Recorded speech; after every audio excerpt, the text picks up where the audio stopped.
Hello everyone, welcome back to knowledge for future study channel. Concrete technology building materials के questions आपसे इस video में discuss करूंगा। अगर आप चैनल पर नए हो तो चैनल को सब्सक्राइब जरूर कर दें, बेल आइकन को जरूर दबाएं। पहला क्वेश्चन है, fly ash is added to concrete to improve all of the following properties except long term strength, workability, early age strength gain and permeability. तो करेक्ट आंसर है इसका सी ऑप्शन, यानी कि अर्ली एज स्ट्रेंथ गेन को fly ash improve नहीं करता है। बाकी के स्ट्रेंथ बढ़ा देता है लॉन्ग टर्म में, वर्केबिलिटी को भी बढ़ा देता है और परमेबिलिटी को भी बढ़ा देता है फ्लाई ऐश, ठीक है, लेकिन अर्ली स्ट्रेंथ गेन को इम्प्रूव नहीं करता है।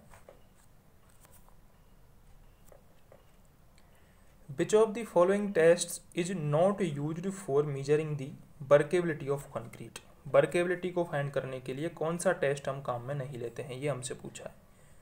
ऑप्शंस देख लो, बीवी टेस्ट काम में लेते हैं, स्लम्प टेस्ट इससे भी निकालते हैं, कंपैक्शन फैक्टर टेस्ट इससे भी निकालते हैं। बचा कौन सा? बी ऑप्शन, जिससे हम वर्केबिलिटी फाइंड नहीं कर सकते हैं। Slump of concrete used for hand placed pavement construction is recommended by the Indian standard। ये क्वेश्चन पहले भी आ चुका है। हम स्लम्प की वैल्यू लेके चलते हैं 25 से 75 mm for hand placed pavement construction. यदि हम पेवर मशीन यूज कर रहे हैं, हैंड प्लेस्ड पेवमेंट कंस्ट्रक्शन बना रहे हैं, 25 से 75 mm स्लम्प वैल्यू लेके चलेंगे। Aberration resistance of mineral aggregates used for concrete making is usually measured using which of the following test methods। तो जैसे ही नाम आ जाए एवरेशन रेजिस्टेंस का, तो आपके लिए टेस्ट याद में आना चाहिए Los Angeles aberration value. Los Angeles aberration value यानी कि लॉस एंजेलस टेस्ट से हम एवरेशन रेजिस्टेंस फाइंड करते हैं। बी ऑप्शन करेक्ट है। As the water to cement ratio increases, काफ़ी बार क्वेश्चन आ चुका है, वाटर टू सीमेंट रेशियो बढ़ेगा तो जो स्ट्रेंथ है वो कम हो जाएगी, चाहे फ्लेक्चुरल हो चाहे कंप्रेसिव हो, स्ट्रेंथ कम हो जाएगी यानी कि डिक्रीज हो जाएगा। अगला क्वेश्चन है, which of the following is the key to achieving durable and long last concrete. Durable और लॉन्ग लास्ट कॉन्क्रीट बनाने के लिए हमको क्या होना चाहिए? Low permeability, higher cement content, यदि सीमेंट कंटेंट ज़्यादा होगा तो स्ट्रेंथ ज़्यादा होगी, using costly admixture, higher maximum size of aggregate, low permeability. तो लो परमेबिलिटी अगर होती है, परमेबिलिटी अगर लो होती है तो ड्यूरेबल और लॉन्ग लास्ट कंक्रीट हम बना सकते हैं। ए ऑप्शन करेक्ट है।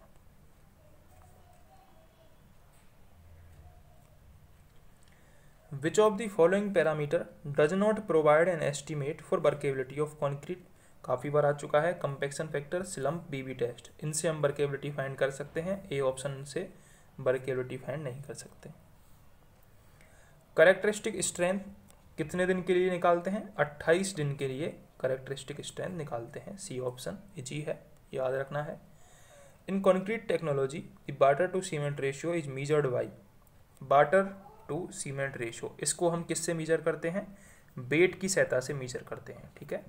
Water to cement ratio is measured by weight. B option correct होगा। According to IS 383, what is the permissible limit for abrasion value of aggregates used for non-bearing concrete surfaces? Important है, याद रखना है। Non-bearing concrete surfaces के लिए जो abrasion value की permissible limit होती है वो कितनी होती है? वो होती है 50, ठीक है, 50% लिमिट होती है abrasion value for non bearing concrete surfaces. अगला क्वेश्चन है, which of the following admixtures is used in concrete in cold regions to enhance concrete's freeze and thaw resistance. तो इम्पोर्टेंट क्वेश्चन है, आपको याद रखना है ये, ठीक है, पूछा जाता है। फ्रीज और थॉ रेजिस्टेंस को बढ़ाने के लिए कोल्ड रीजन्स में, ठंडे क्षेत्रों में जो हम एडमिक्सचर यूज करते हैं वो हम यूज करते हैं air entraining agents. Air entraining agents, ये जो एयर इंट्रेनिंग एजेंट्स होते हैं ये क्या करते हैं? ये वर्केबिलिटी को बढ़ा देते हैं। फ्रीजिंग और थॉ रेजिस्टेंस को तो बढ़ाते ही हैं, वर्केबिलिटी को बढ़ाते हैं, लेकिन ये स्ट्रेंथ को कम कर देते हैं। एक बात ये भी आपको याद रखनी है, वर्केबिलिटी को बढ़ा देते हैं, स्ट्रेंथ को कम कर देते हैं।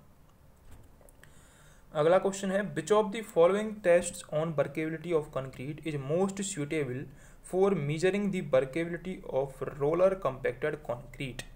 रोलर कंपैक्टेड कंक्रीट की जो वर्केबिलिटी मेजर की जाती है उसके लिए कौन सा टेस्ट इनमें से यूज लेते हैं। पहली बात तो आपको यही याद रखनी है कि ये चारों टेस्ट वर्केबिलिटी के लिए काम में आते हैं, कैलीबॉल, स्लम्प फ्लो, बीबी टेस्ट और कॉम्पैक्शन फैक्टर। इनमें से रोलर कॉम्पैक्टेड कंक्रीट के लिए हम बीबी टेस्ट यूज में लेते हैं, BB test for roller compacted concrete. अगर आप चैनल पर नए हो तो सब्सक्राइब जरूर कर दें, बेल आइकन को जरूर दबाएं। Which of the following measures must be undertaken for cold weather concreting. Cold weather concreting के लिए cooling aggregates, nitrogen purging, adding chilled water, heating of water. Heating of water जरूरी होता है कोल्ड वेदर कंक्रीटिंग के लिए। Which of the following factors does not influence the durability of concrete. Durability को कौन effect नहीं करता है, इन्फ्लुएंस नहीं करता है। Exposing the concrete to the sun, ये ड्यूरेबिलिटी को इन्फ्लुएंस नहीं करता है, शेप करती है।